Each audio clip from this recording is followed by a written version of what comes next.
Church is supposed to be a place that brings people together, but when it comes to the future of the Glenbrook Community Center, the city of Stamford and its residents couldn't be more divided.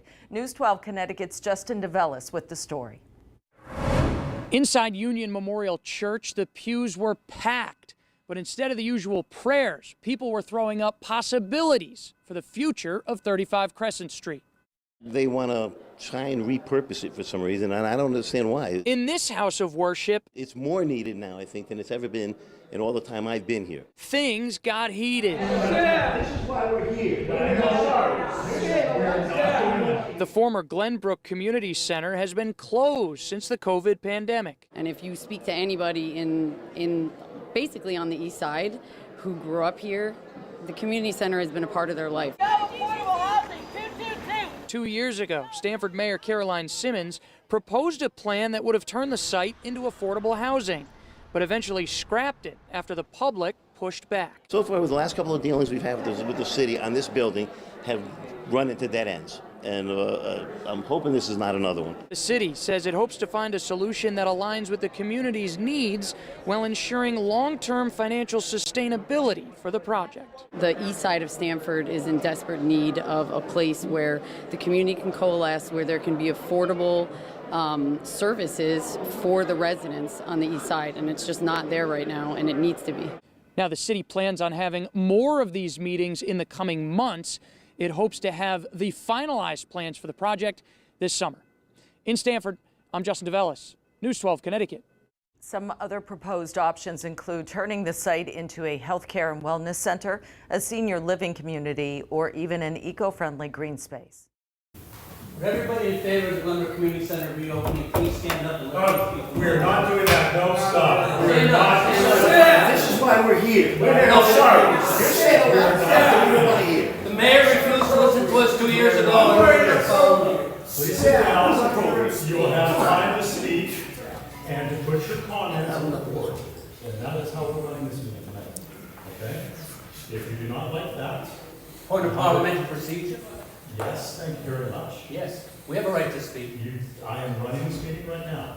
You will have the opportunity to speak. You're running the mayor's conditions down our throats. No, I'm not. We're going to the conference right now.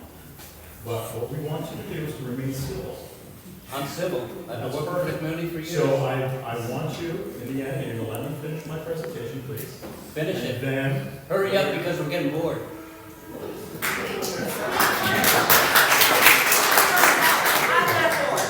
That's fine. If you want, I can take you over to Stamford Twin Ranks. I'll put you in the penalty box. Funny, I worked the So penalty there we box. go. So the next one is senior living. Can we write in same as it was when it was closed? What does that mean? Same program functions it has when it was closed. Write in the programs. What programs are there? Daycare programs, senior Write that down. programs. Did you write that down? 12 meetings. Did you write that down? Can't we just put down same as when it was closed? I don't know what that is. Unless you write it down and put down all the programs that were there before. That's on all our flyers that we put up all those meetings. Okay, I don't have that flyer, but I need it to be put on this because this is public record. Okay, wait. I'm going to recognize everybody one at a time. I'm going to recognize everybody one at a time, and you'll be able to ask a question, okay? So, sir, are you finished? Why was $40,000 spent on a consultant without going through the board of representatives by the mayor on executive authority? And why did she totally ignore what we told her 2 years ago? I can't answer that. That is, you'll have to ask the administration on that. So, okay? All right, we're going to go here, the gentleman, and then we'll work our way to the back. I want to do this in an orderly fashion. I just wanted you to talk again about the survey that will also be available online for people who weren't here tonight or for additional information. So we will be developing a survey based upon the information that we are receiving here tonight, because there may have been concepts that were just introduced tonight. And so people who didn't show up, we want to be able to at least give them a chance to vote on that or to talk about that and to give us input in that. So we figured that is the fairest way to do this. We'll again announce that to you. You've given us your email address on that sign-in sheet. We will go out through all of the Glenbrook Neighborhood Association, Springdale Neighborhood Association, Facebook, Nextdoor. I will post it all on that. Plus, it will be on the government city's website at stanfordct.gov, 35 Crescent. All of the information, like I said, from tonight and everything else will be put on that website. Anytime we put something new on that website, I'm telling Evelyn and everybody else who read the Glenbrook Neighborhood Association, and anybody who's signed up tonight, you will get an email from us stating that we have new information for you to go take a look at. All right? All right. Gentlemen, the beige, and then I'm going to go to you, sir, in the blue next. Okay? Yeah, I have a question. Yep. How long did it take you to prepare all this? It's a very professional job. Which you're doing. Well, it takes us a while to do this. This is not something you throw together in 3 to 4 hours. It takes a lot of work because we had to work with the steering committee first, and then we had to work through all the different concepts, produce the PowerPoints, get the website ready, write all of the emails, the social media, the press release, all that stuff. Now, did you approach the city, or did the city approach you? The city issued an RFP in which we responded to. We were one of, I think, 4 companies that responded to it, and we were selected. And what department of the city paid for it? That I don't know. Well, I got a check from somebody. Well, I give it to Eric Larson, who's the purchasing coordinator, so I submit the billing to him. That's one way of playing it, because I'm sure everybody in here is a taxpayer. Yep. Okay? And we'd like to know how our money's spent sometime. I can't answer that question. All I can do is, I responded to an RFP, we were awarded the contract. Possibly answer, but somebody has to, okay? We can find out. Yeah, well, we'll take that question, we'll answer that, and we'll put it up on the website for you. The RFP is listed through the newspaper, the state site, where everything gets listed, pretty much all the RFPs, under Secure Aware. All right? Gentleman in the blue. Thank you, Mr. Matt. My name's Sean Boger. I'm actually a representative in this district, in Ward 15 right now. I think it's very important to acknowledge in the room some of the frustration. A lot of you, I recognize your faces as being involved 2 years ago in trying to muster a lot of support to tell the mayor that we wanted the community center back. And I'm not just speaking as a representative. All 4 of my kids went to the preschool there because at the time when I was a brand new police officer, my wife at the time and I could not afford to send 4 of our kids to a full blown preschool, and Glenbrook was the only option that we could afford. Both as public servants, because she was a school teacher and continues to be a school teacher in the city. So I'm very, very connected to the city, very caring about the city. I'm a native here. And I just want to acknowledge, I hear the frustration in the room. Mr. Madden, I think part of the problem is that 2 years ago, the administration was presented with a petition of over 1,100 signatures from people in the area, mostly. I know because I was one of the people that knocked on hundreds and hundreds of doors that helped collect those signatures. And it just seems that it was never acknowledged properly back to the community.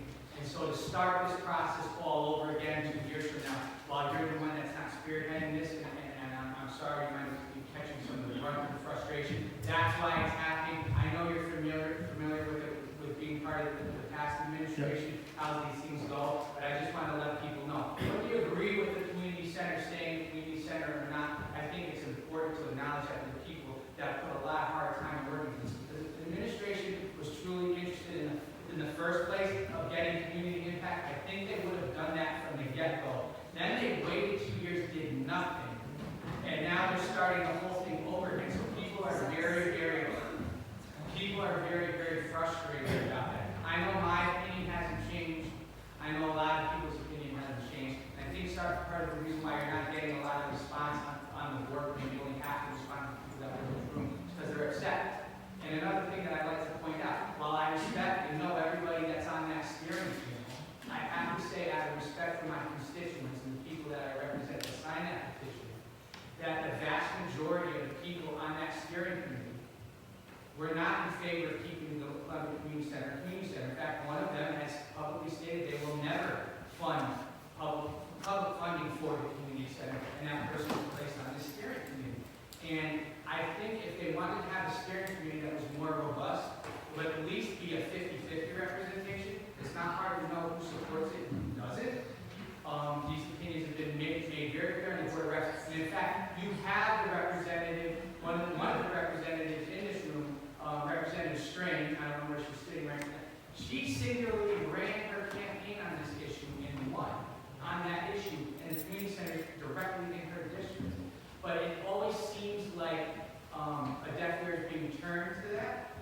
There was overwhelming support for it, and it's being dismissive. So you are going to run into that frustration. These people, I can tell you right now, whether I'm here or not, are not going into it. They feel strongly about it because it's a community institution. That's all I wanted to say. Thank you for your time. Thank you.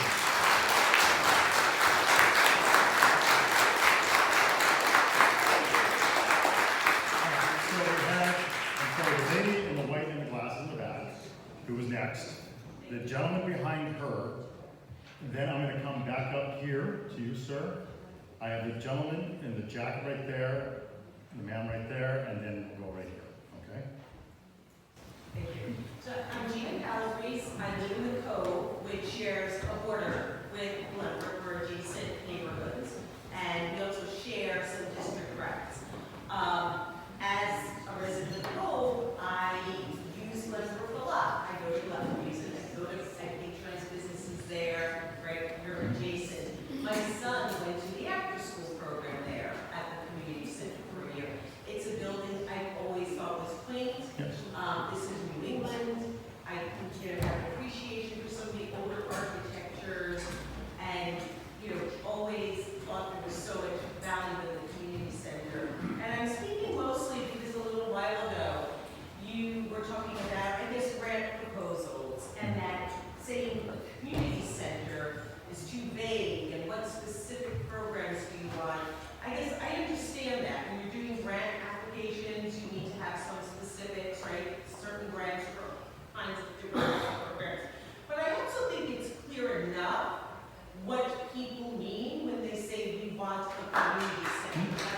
I don't think people need to be talked down to. I think it's, programs, classes, and I want, as I've gone around the room, in addition to community center, I've seen sticky notes with specific types of programs. I'd like to refer you to my 3-part sticky note series. They're all the same color. Green? Along.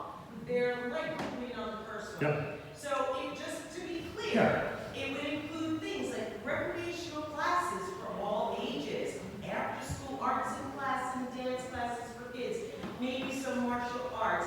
In the daytime, you could have senior classes and senior games, right? Bridge games. Maybe once a week, you could have a social worker come in there to meet with seniors who are still in place, because not everybody wants to be corralled into a nursing home or a senior living community. People want to live in an intergenerational way. You could also rent out space for things like, little birthday parties or kids' birthday parties or certain life events like baby showers, bridal showers. That maybe because I grew up in a community where that sort of thing space was, and it could be a public meeting space for the community. Many times our neighbors want to meet and talk about different concerns that are coming up, and we have no place to go. We have no public space to meet in our 3 adjacent areas. Many of us have talked about it before. Even if one of the district reps wants to meet with constituents, there's no public space for that to happen. And something that's really important to understand is this is a middle-class community, like Representative Boger was pointing out. People are fine, but we can't afford, they're not, maybe we don't have country clubs, people are joining country clubs and doing all the activities there. They really can benefit from an accessible, affordable community center. Last thing I'll mention, because I did hear another story about it again yesterday on the radio, was the epidemic of loneliness in this country. A community center could help alleviate that, especially for seniors who are aging in place. So I hope you'll consider all of this and you'll think, actively about what people mean when they say community center. No, and that is an excellent comment for the debate.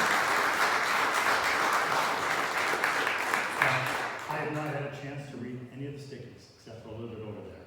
So if you've already started putting programming and stuff like that on there, as you elegantly said, That is awesome. That helps me out immensely in being able to look at this and actually draft stuff up.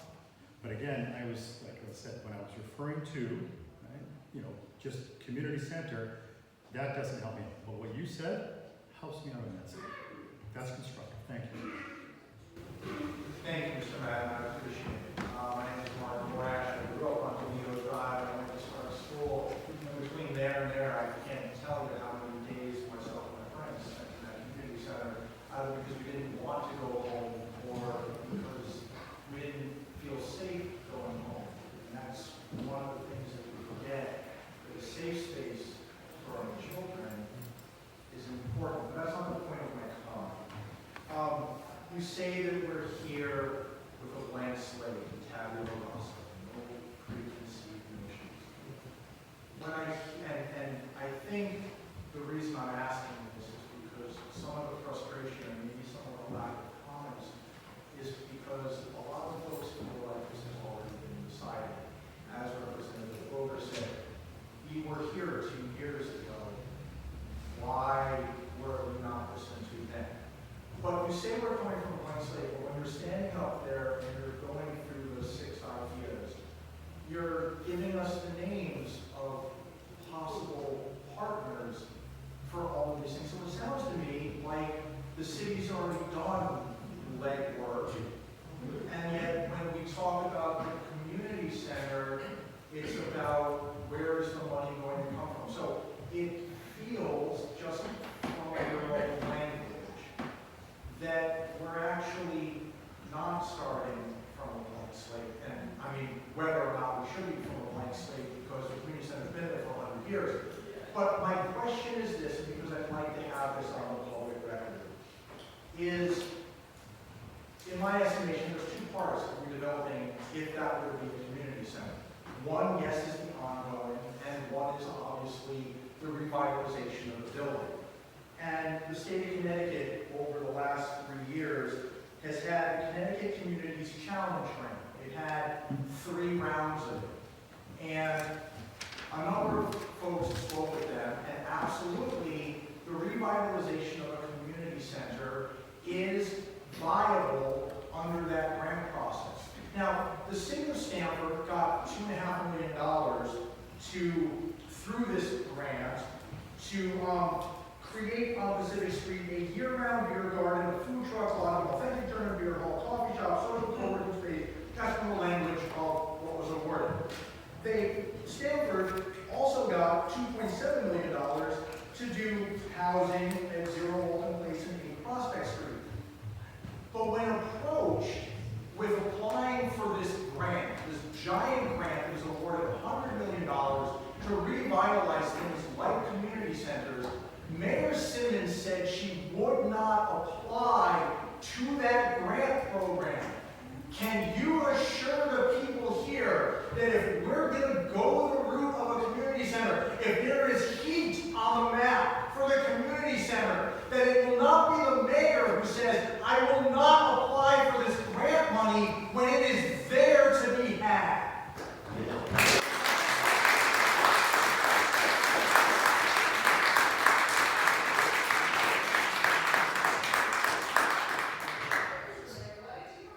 So, where is she? Can I answer the question? Sure. Thank you. So, part of that grant, you can have a city apply for it, you can have a nonprofit apply for it. That's part of when you look at the actual people who can apply. You also need a letter from the district representative supporting that project for anything that goes on as well at that site for anything. So when you talk about the Pacific Street, they had matching money to match that portion of the grant to be able to get that, was it 2.1 or whatever million dollars plus. This is what we're looking at here. So say if we find out in the end that we do need to get some grants, we have to look at this financially and say, okay, do we have enough income coming in through the programming that we're listing up here tonight and with our partners, and those partners are ones that I actually started researching because I wanted to sort of say, okay, if we brainstorm partners and who could it be possible people that can help run that center, we want to be able to reach out to them right away to say that there's programming available, that we have the community support of that. And if that is the case, then if the city so chooses, they could then apply for it, or you would have a nonprofit apply for it. Just, if I may, Yep. the problem with that is that because the city owns the building, a nonprofit cannot apply for the grant without the city's blessing. So the same question persists of, can we be assured that the city would not block that grant process? Well, the city can, if you want, sell that building to the nonprofit.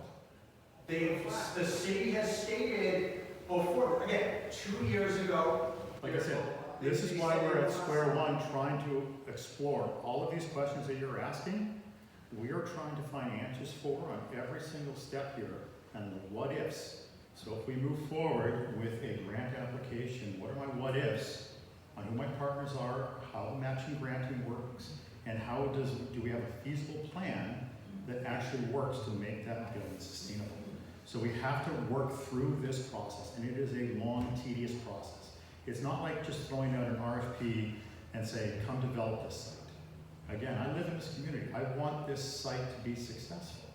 So if we are going down a pathway of, say, community center that mixes in senior living and wellness and a bunch of other things, we have to have that programming in place and potential people to rent space and a system that actually is going to help run that building to make sure that we have that grant application as a viable grant application back to the state and get that support.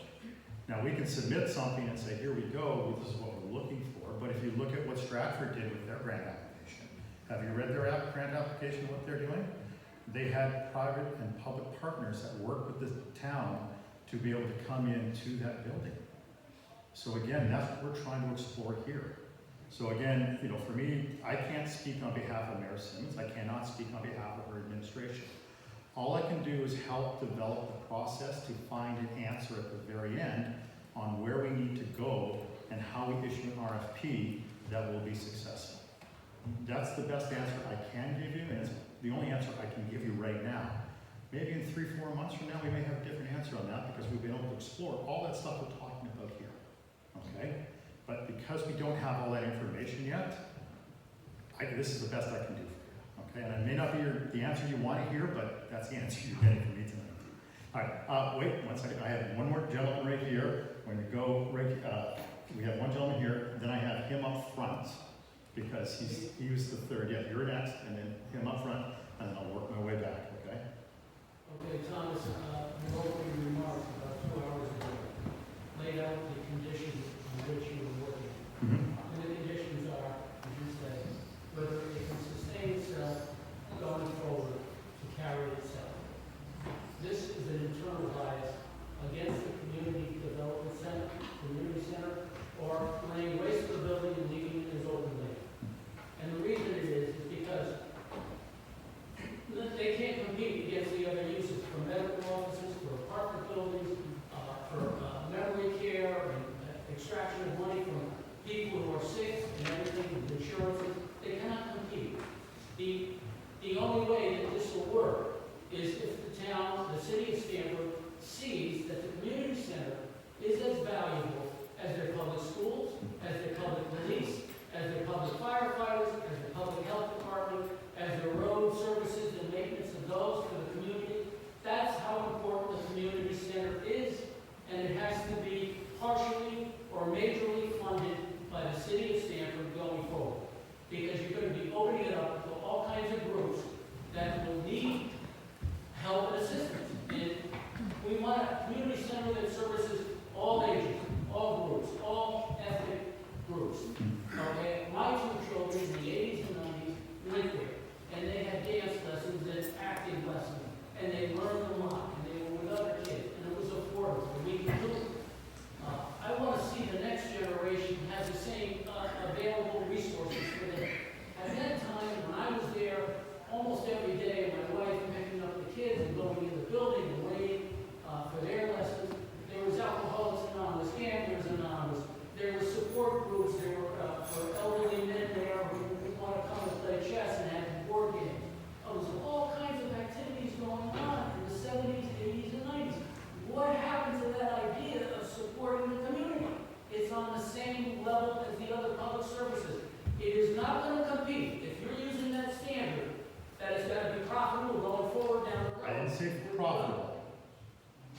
talking about money. I said it must be self-sustaining, yes.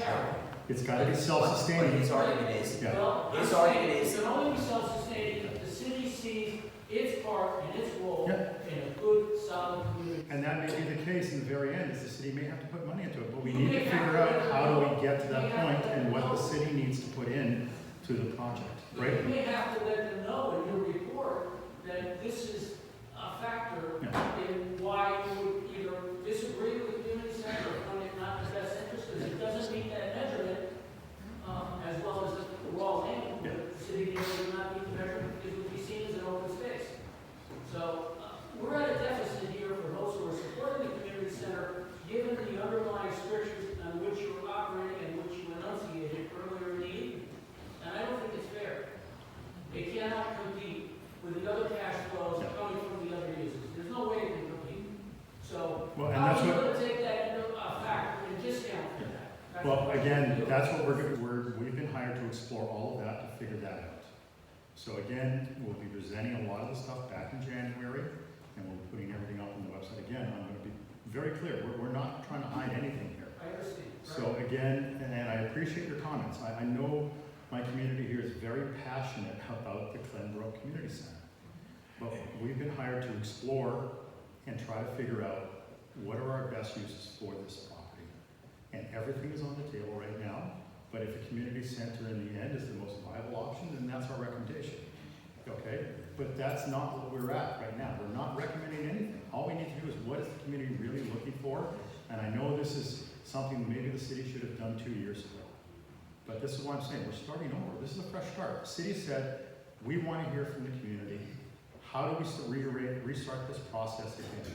Engage everybody, hear from everybody, and then to move forward as we start to develop our options on this. Sure. Mr. Matt, thank you very much. Dave Adams, what I want to say is that, everybody's exercising, there was 1,100 signatures towards a community center. Was the community center self-sustaining prior to it being shut down? Yes. I don't know, I'd have to go back and check, and I'm happy to check with that. So again, that's something we'd have to look Do you into. think that 1,100 signatures gives you any ambiguity as to what the community wants to do with that building? It says very clearly what the community wants with this. So what are we doing here? Because this is the process the city has initiated to restart and to look at this. And I understand where you guys are coming from in terms of your passion for the community center. But what I'm trying to get at is, like, In the end, if that is what is financial, that's what our recommendation is, but we don't know that yet. I have to work through this process in an open and honest way to make sure that everybody, and I know what Stanford's like because they're always like, well, the fix is in. He's getting gripped, money's in that pocket. because it is. But it's not. I've been in government 23 years. I've never received a dime. I can tell I'm you not that saying, now. I'm not But- saying that you're necessarily receiving a take here. Yeah, I'm saying the fix is in. but there is no And fix. that's been the case on a number of different things across the board. I would- Just last night at zoning, okay, they just made fee and lieu as of right. The fix is in. And I recognize, like, listen, I appreciate your point. But, No, it's the same, but we're starting, I wouldn't have taken this job, I wouldn't have responded to this RFP if I believed the fix was in on this, okay? Anybody who knows me during the Mayor Martin administration, I'm one of the most straightest arrows out there. You can talk to Angela or anybody else, I am very confident. Like I said, everybody knows my word is my bond on everything. And when I say there's no fix in on anything here, there's no fix in it.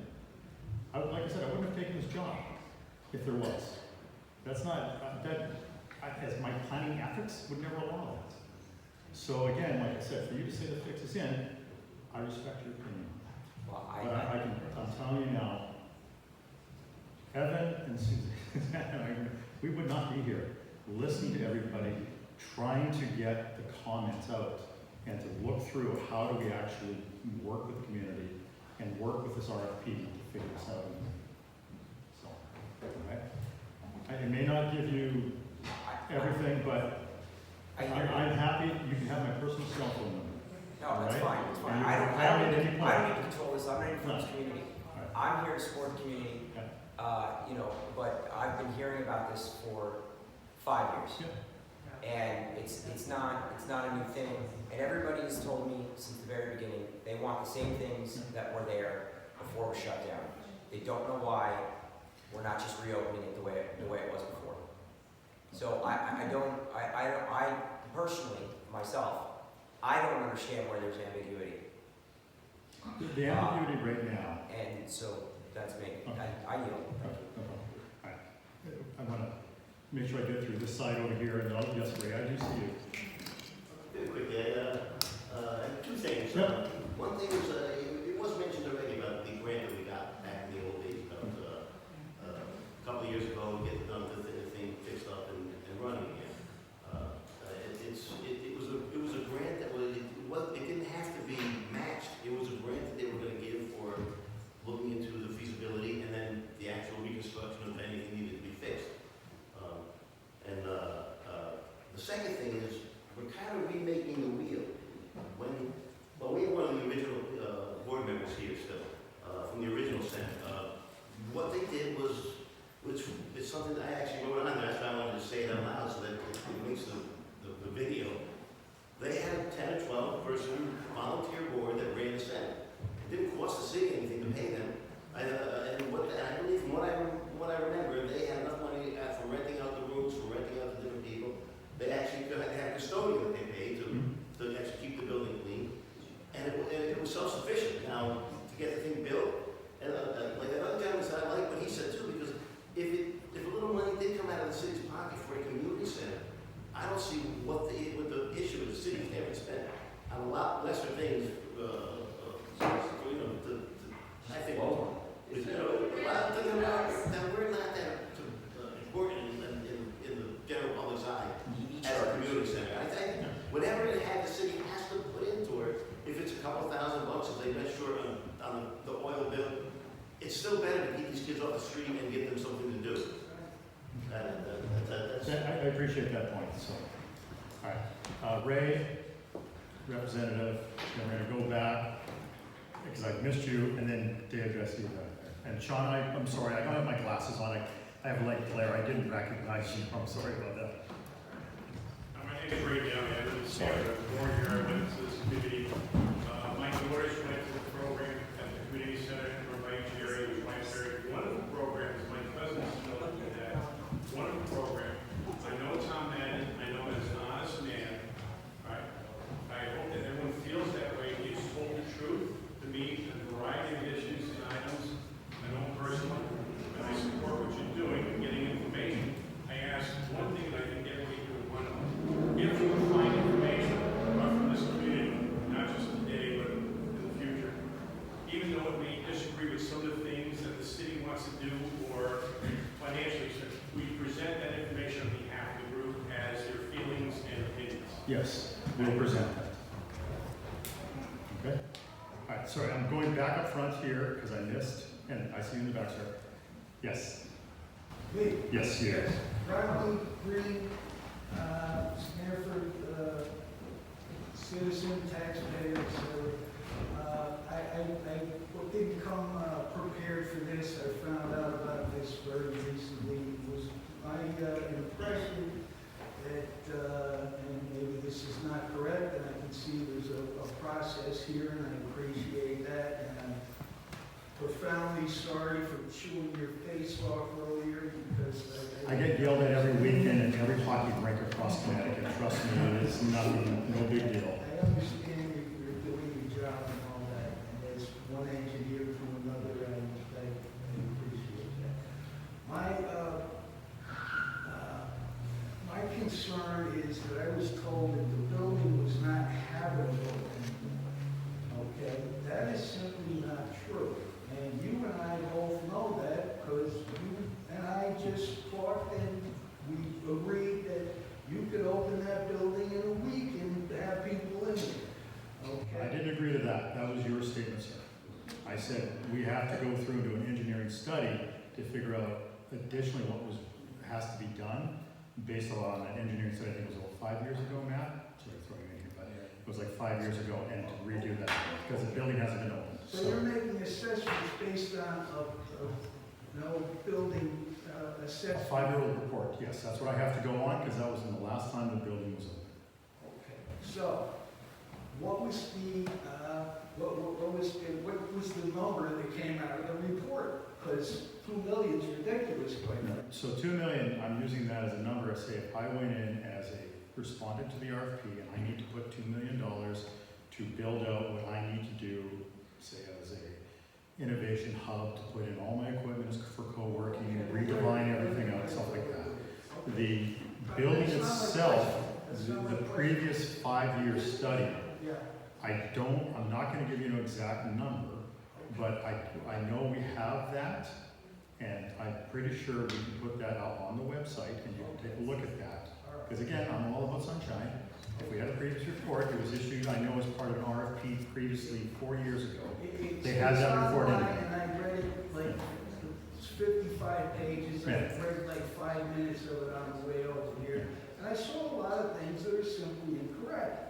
Okay, and I know they're incorrect because I put in for an RFP to do that roof 20 years ago.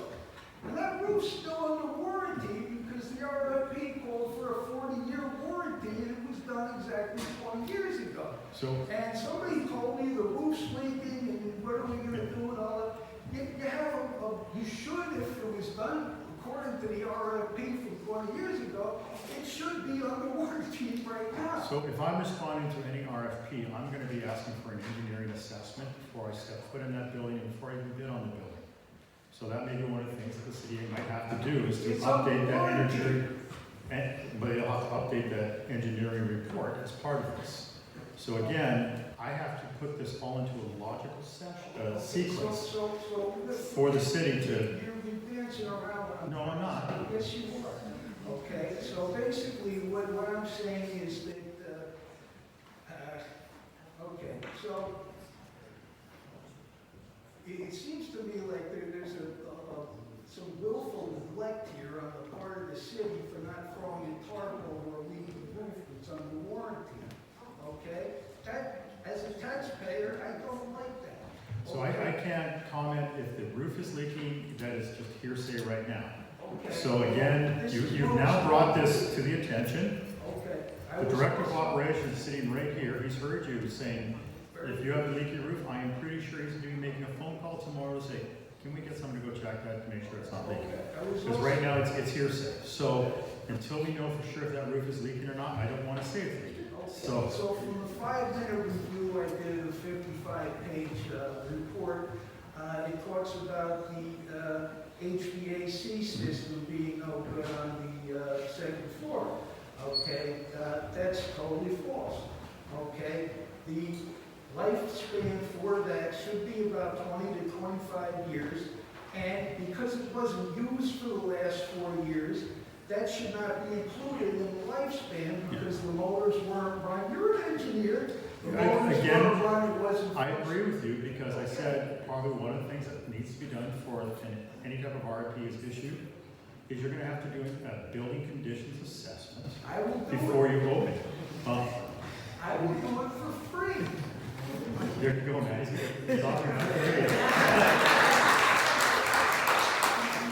I'm not sure if you can do it for free because I know with the process, you do have to issue an RFP through the city to be able to respond back to it. And I'm pretty sure if you put $0 on an RFP and you respond back to it, I'm sure they will grant it to you. So, all right? It says that the heating system, which is cast iron pipe, you're an engineer, you know as well as I, that should last about 100 years or so, and they're talking about replacing it. It's not that old, okay? There's a whole bunch of things here that really stink. And it's really, as a taxpayer, if they're not going to properly maintain the building that the city has, that the taxpayers are paying for and have entrusted to them, I got a big problem with that. So again, the concerns are noted. That'll be one of the things that we have to put into the sequence is if we're to restart the building, what actually needs to be done. And so again, I've got Suzanne and Evan writing down all the stuff here. I will be transposing it. I will be sending it over to Matt and saying, I have a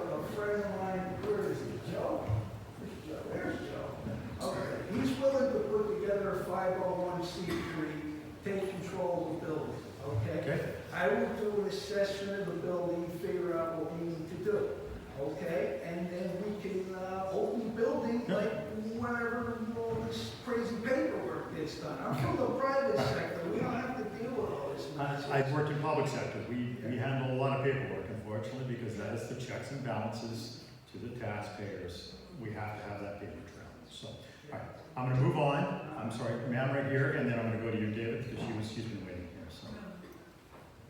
And I see you, sir, in the back, yes.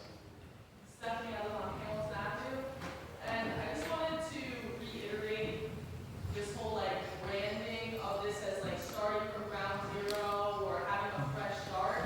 It's terrible branding because, like we said, this has been going on for many years, and it's like it doesn't really make sense. Like there was a community center there, it was paying for itself, and then also you said that you don't really know anything about that community center or what was going on there.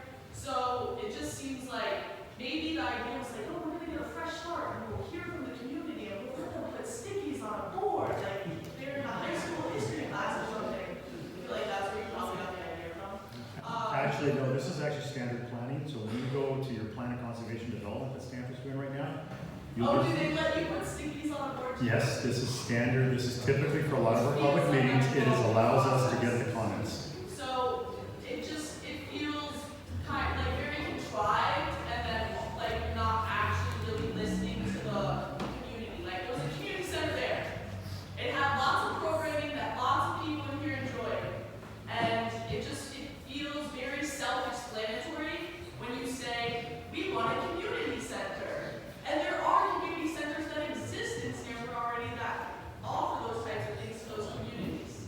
So, yeah, I just wanted to reiterate that fact that we should maybe like work on how we're presenting it to the community. It shouldn't be a fresh start. There was a community center there. Let's see what they were doing and let's do it.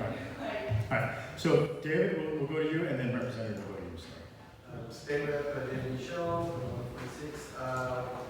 I saw this exact same process in the South End, and that's where it was a result of the South End Community Center. It said that over there was 4 options. The best version of each option was presented to Lindsay. Yes. My question to you is, in this case, because we're talking about the community center, at the end of this community process, you're going to have the same 6 options, despite if maybe only a few people are in favor of one or the other. Are you presenting all the best versions of all 6 options, and who is making the decisions on those 6 options? Who's speaking? Or I understand you can also tell Lindsay, well, public overwhelmingly prefer option 1. Community center, I don't know which number option it is. I hope it's option 1. But I'm trying to still not grasp. So that's a good question you have there, Representative Shaw. So ideally what we were doing here is we're taking and synthesizing a lot of this information, and it may be taking the best of all the options. So if we have a community center, I'm just going to use that as an example. I'm not saying it's going to be a community center. If we have a community center, what functions are within that community center? Does it have, like Latham Wider, does it have immigrant services? Does it have CLC running a daycare program that is out of there? Does it have Pacific House for the homeless that are out of there? Does it have the Ferguson Library that is out of there? Does it have a dental clinic that is out of there? Does it have the police auxiliary that is out of there? Does it have a DMV component to it that is out of the Latham Wider? Or do we go to the model that we had over at Yearwood when we actually leased out Yearwood to the Boys and Girls Club, which is a partner now runs the Yearwood Center. So again, we're trying to explore what are the best options in order to move this property forward and take the best of all the different options from what we're hearing and to say, here's a recommendation. But are you precisely pointing to one of the options as being a favorite choice by the community? We don't know yet. And it may be an RFP is issued for, here's 3 different choices within the community, from a community center and someone who wants to start a 501c can submit for that RFP. It may be an educational innovation hub. So I may have the guys that did the Stanford Innovation Center say, hey, we like this, we can start that up there.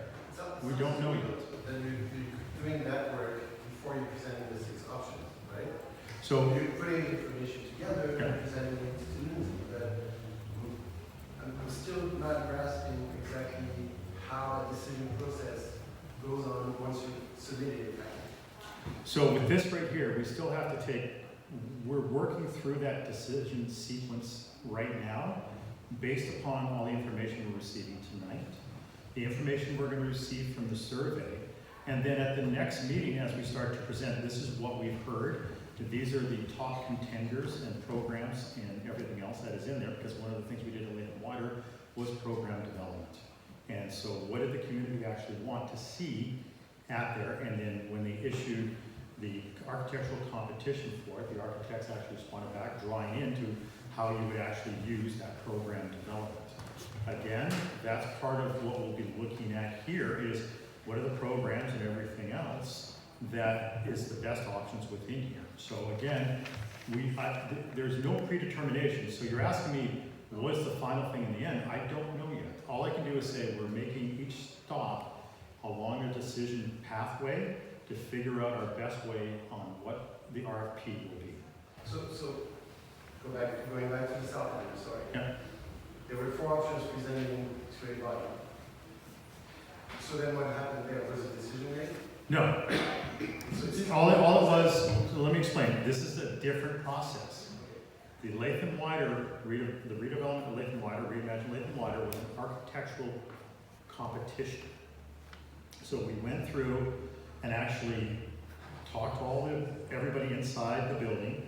We talked to the community. We actually developed a program matrix of what should go in there. And then that got included into an architectural competition document, the specs. And the architects responded back with design concepts for that building. That is different here. We're not doing that here. The goal here is to sort of manage an RFP process to figure out what do we actually issue in an RFP. That we don't know yet. That's why we're meeting here tonight. We're going to meet here in January. We're doing surveys to get as much input as possible. So again, I can't tell you what the end is going to be yet because I really don't know. Okay. And just as a closing comment, I remember a couple of years ago when the other process was happening, talking to somebody that works in the mayor's office saying that if we don't get our project, we're not reopening that community center. So I just wanted to hear that. Right. I don't know that. Again, that's hearsay for me, so. I'm just saying my knowledge first. That was my pessimistic statement. Okay. That's fine. All right. Sir in the back. Oh, sorry. I'm going to go ahead. I apologize, ma'am. I saw you there. Do you mind if I let him go? Because he's been like waiting. I've missed over like 3 times now. So. Okay. Tell the story. 1999.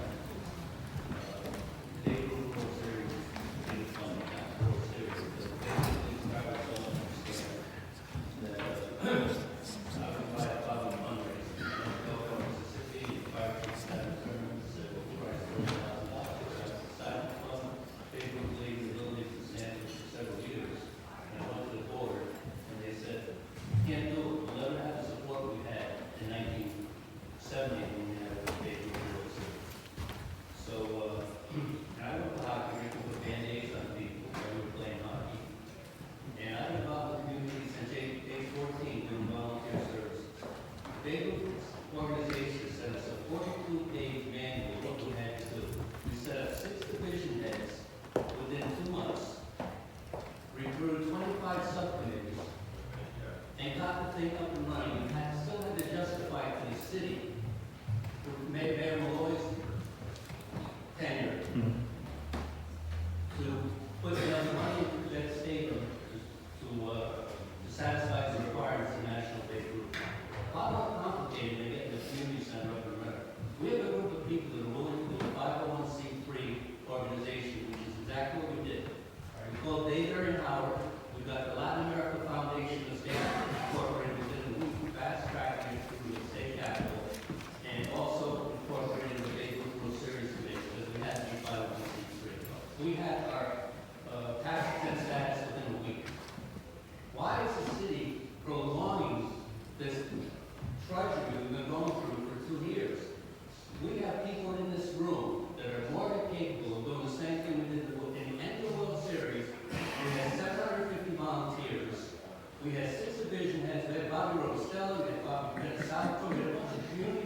keep it to what we're doing here, okay? We are willing to set up a committee. Okay. We are willing to run that community center, reopen the thing. Don't worry about the future. If you do something in the future, fine. Get the daycare center started up again. Get the senior center there started up again. And get people who have gone there for 40 years to be in recovery back in there. They're paying $1,100 to $1,800 a month just for one room with a kitchen. And you're thinking you're not going to have proper funding within that building when it was sustaining itself for 40 years? Give us a break.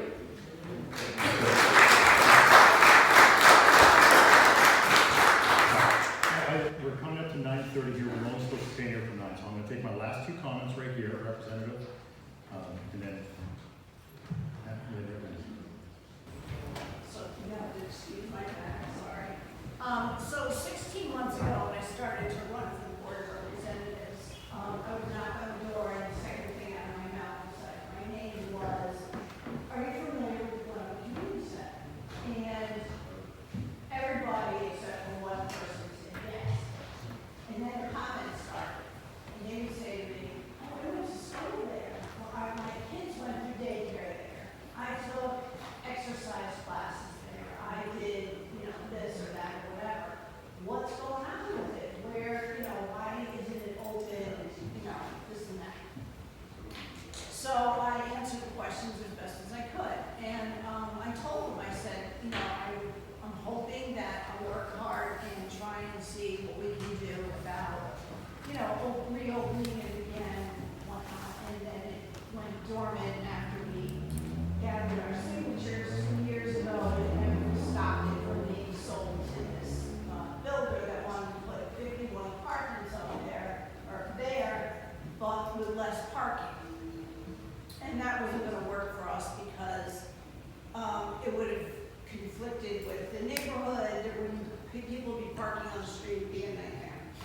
So then when this came along, I said, oh, let's try and do something, get this involved. Because if we get rid of that, if that building is torn down or it's made into apartments that we don't need in Glenbrook, it's gone. We don't have a community center. But there are community centers around Stamford in different locations, the west side, south end, but we don't have, this is our only one here. And we want to save it. And most people that I spoke to while I was going around campaigning want to see it open as a community center. Great, thank you. And our last speaker, yes, thank you. Hi, I'm Violet Clark. I live in Crestwood Place, and I do know about the community center here. But I got a feeling it's already planned out what you all, because you keep saying we want to do. Now, I live in Crestwood Place. They tearing it down. Those World War II veterans' homes, and they send a guy up to raise them. But in the meantime, he manipulated everything and built a whole lot of cheap housing around.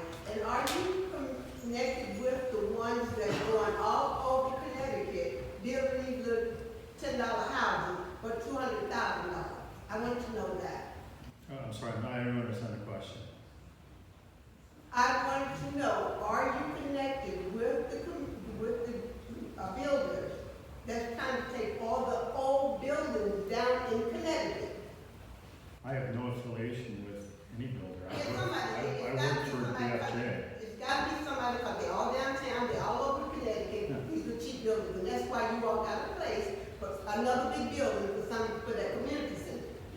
Because where I live, I've been there for 20 years, and it was from those projects, those housing authorities built those in 1970 something. They were 79 years old, I remember, for this highway. Yeah, And they our tear firm them is. all down and not worried about the people that's living there. So this is why I say the community center is a whole place, and you all want to tear everything old down.